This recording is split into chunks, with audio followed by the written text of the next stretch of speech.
हरिः ओम। हर हर महादेव। सर्वेभ्यो नमो नमः। नमस्काराः। हम लोग आज इस वीडियो के माध्यम से शिव मानस पूजा क्या है इस पे थोड़ा सा विचार करके फिर आदि शंकराचार्य विरचित जो शिव मानस पूजा स्तोत्र है उसका हम लोग आज अध्ययन करेंगे। तो शास्त्रों में पूजा को 1000 गुना अधिक महत्वपूर्ण बनाने के लिए एक उपाय बतलाया गया है और वह उपाय है मानसिक पूजा अर्थात मानस पूजा। तो इसे आपको पूजा से पहले करना चाहिए क्योंकि मुद्गल पुराण में कहा गया है कृत्वादौ मानसीम पूजाम ततः पूजाम समाचरेत, अर्थात आदौ मानसी पूजा मानसिक पूजा पहले करनी चाहिए। तो मन कल्पित यदि एक भी फूल आप भगवान पे चढ़ा दिए तो करोड़ों बाहरी फूल चढ़ाने के बराबर होता है। इसी प्रकार मानस पूजा में चंदन, धूप, दीप, नैवेद्य भी भगवान को करोड़ों गुना अधिक संतोष दे सकते हैं।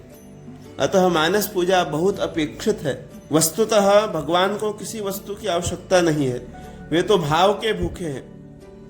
संसार में ऐसे दिव्य पदार्थ उपलब्ध ही नहीं हैं कि जिनसे परमेश्वर की पूजा की जा सके। इसलिए पुराणों में मानस पूजा का विशेष महत्व बताया गया है। मानस पूजा में भक्त अपने इष्ट सांब सदाशिव को सुधा सिंधु से आप्लावित कैलाश शिखर पर कल्प वृक्षों से आवृत कदम्ब वृक्षों से युक्त मुक्तामणि मंडित भवन में चिंतामणि से निर्मित सिंहासन पर विराजमान कराता है। स्वर्गलोक की मंदाकिनी गंगा के जल से अपने आराध्य को स्नान कराता है। कामधेनु गौ के दुग्ध से पंचामृत का निर्माण करता है। वस्त्राभूषण भी दिव्य अलौकिक होते हैं। पृथ्वी रूपी गंध का अनुलेपन करता है। अपने आराध्य के लिए कुबेर की पुष्प वाटिका से स्वर्ण कमल पुष्पों का चयन करता है। तो भावना से वायु रूपी धूप, अग्नि रूपी दीपक तथा अमृत रूपी नैवेद्य भगवान को अर्पित करता है।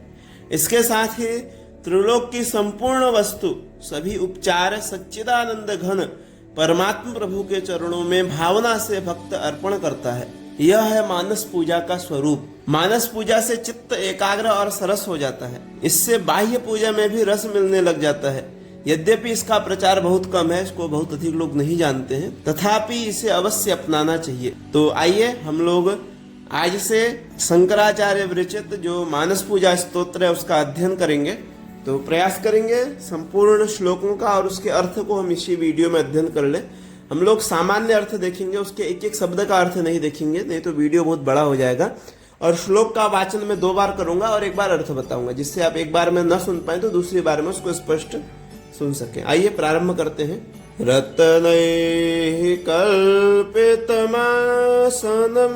हिमजलैः स्नानं च दिव्याम्बरं नानारत्नविभूषितं मृगमदा मोदाङ्कितं चन्दनं जाते चम्पकबिल्वपत्ररचितं पुष्पं च धूपं तथा दीपं देवदयानिधे पशुपते हृत्कल्पितं गृह्यताम् रत्नैः कल्पितमासनं हिमजलैः स्नानं च दिव्याम्बरं नानारत्नविभूषितं मृगमदा मोदाङ्कितं चन्दनम् जाते चम्पकबिल्वपत्ररचितं पुष्पं च धूपं तथा दीपं देवदयानिधे पशुपते हृत्कल्पितं गृह्यताम्। इसके सामान्य अर्थ को जानते हैं तो हे दयानिधे, हे पशुपते, हे देव, यह रत्न निर्मित सिंहासन, शीतल जल से स्नान, नाना रत्नावली विभूषित दिव्य वस्त्र, कस्तूरिका गंध समन्वित चंदन, जूही, चंपा और बिल्व पत्र से रचित पुष्पांजलि तथा धूप और दीप, यह सब मानसिक पूजोपहार आप ग्रहण करें। आइए दूसरे श्लोक को देखते हैं। सौवर्णे नवरत्न खंड रचिते पात्रे घृतं पायसं भक्ष्यं पंचविधं पयो दधियुतं रम्भाफलं पानकं शाकानामयुतं जलं रुचिकरं कर्पूरखण्डोज्ज्वलं ताम्बूलं मनसामया विरचितं भक्त्या प्रभो स्वीकुरु। सौवर्णे नवरत्न खंड रचिते पात्रे घृतं पायसं भक्ष्यं पंचविधं पयो दधियुतं रम्भाफलं पानकं शाकानामयुतं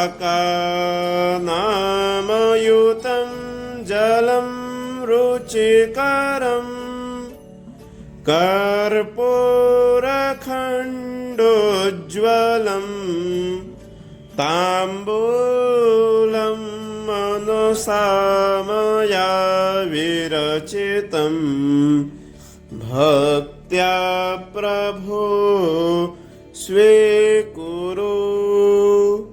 अर्थात मैंने नवीन रत्न खंडों से खचित सुवर्ण पात्र में घृतयुक्त खीर, दूध और दही सहित 5 प्रकार का व्यंजन, कदली फल, शरबत, अनेकों शाक, कर्पूर से सुवासित और स्वच्छ किया हुआ मीठा जल और तांबूल, ये सब मन के द्वारा ही बनाकर प्रस्तुत किए हैं। प्रभो कृपया इन्हें स्वीकार करें। आगे बढ़ते हैं।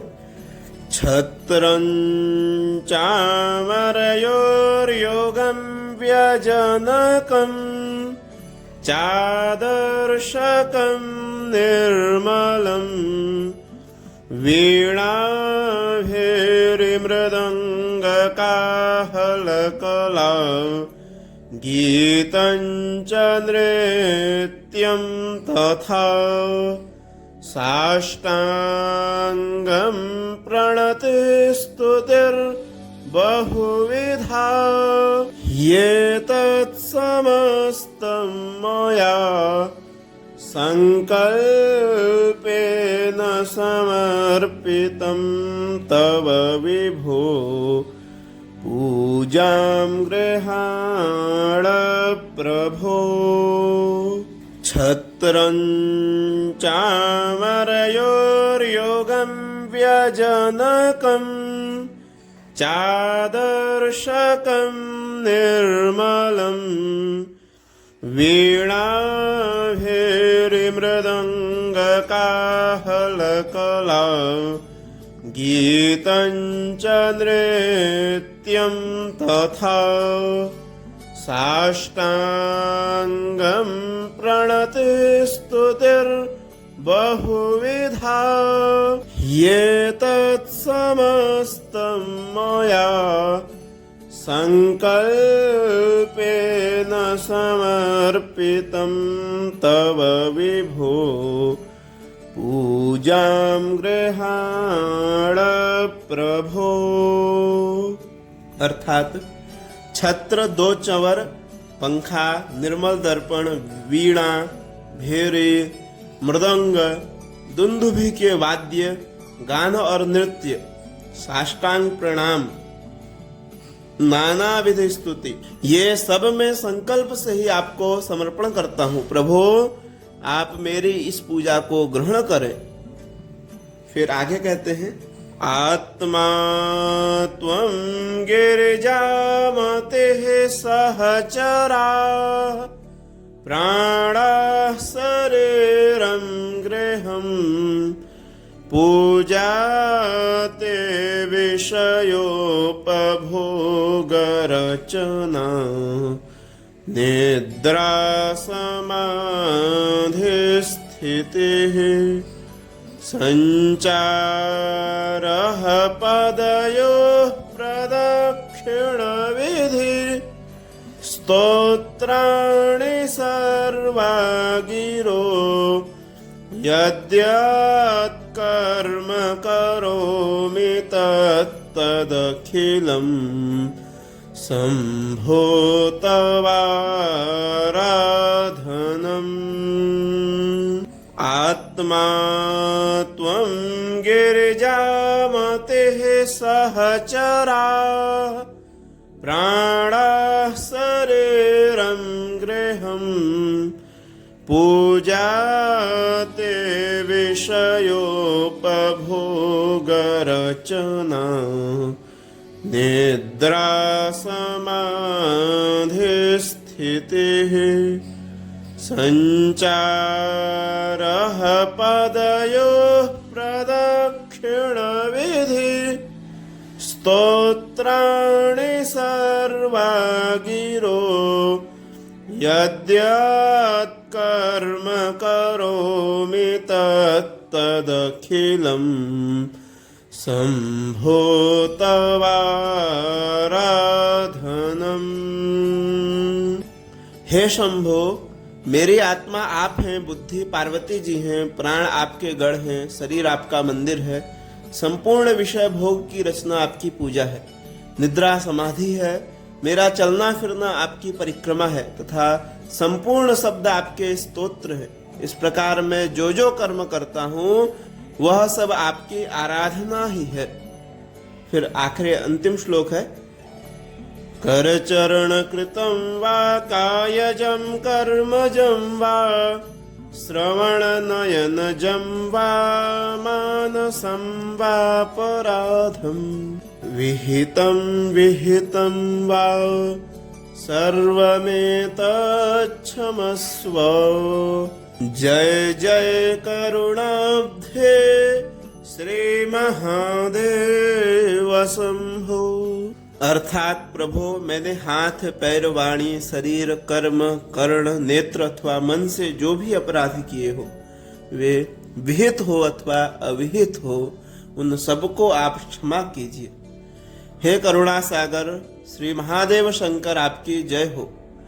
हे करुणा सागर श्री महादेव शंकर आपकी जय हो।